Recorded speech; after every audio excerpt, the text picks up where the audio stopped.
Sir opposition ప్రోపగండాను ఎలా counter చేయదలుచుకున్నారు? మీ strategy ఏంటి ముఖ్యంగా ఈ ఎన్నికల్లో ఇక్కడ? ఇక్కడ అపోనెంట్ అంటూ ఏం లేదు. ఒకటి చెప్పాలంటే ఓన్లీ ఆ కేటీఆర్ అనే ఒక చీడపురుగు బీఆర్ఎస్కు ప్లస్ తెలంగాణకు పట్టిన చీడపురుగు వాడు ఒక్కడే సోషల్ మీడియాని అడ్డం పెట్టుకొని పెద్ద డిజిటల్ చేసి చూపెడుతున్నాడు. ఎక్కడ ప్రచారం చేసినా ఒక 30-40 మందిని పెయిడ్ ఆర్టిస్టులను, అంటే వాళ్ళంతా కార్యకర్తలు మొన్న చూసినాం. ఇక్కడ చేసిండు ఏది కేకే పార్క్ దగ్గర, కృష్ణకాంత్ పార్క్ దగ్గర మొత్తం కండోలన్నీ రోడ్ల నిండా నింపేసిపోయారు. అంటే వాళ్ళంతా మా కాంగ్రెస్ కార్యకర్తలు అట్లా కాదు, కండో కప్పిండంటే అది గుండె మీద ఉండే వరకు పోనీయరు. అంటే కండోను వాళ్ళు అట్లా ఔసి పట్టుకుంటారు.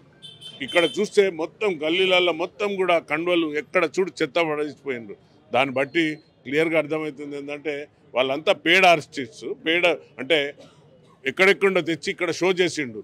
డిజిటల్ ద్వారా ఎంతసేపు మా పథకాలపైన, అంటే కాంగ్రెస్ చేసే అభివృద్ధి సంక్షేమాల పథకాలపైన ఎంతసేపు అనునిత్యం దుష్ప్రచారం చేసే విధంగా చేస్తున్నారు. ఇగో వీళ్ళు గ్యారంటీ ఇచ్చిండ్రా, ఈ గ్యారంటీ 6 గ్యారంటీలు ఇచ్చిండ్రు, ఇది కాలేదు అది కాలేదు, కాబట్టి బాకీ కార్డ్ అని వాళ్ళు చూపెడుతున్నారు.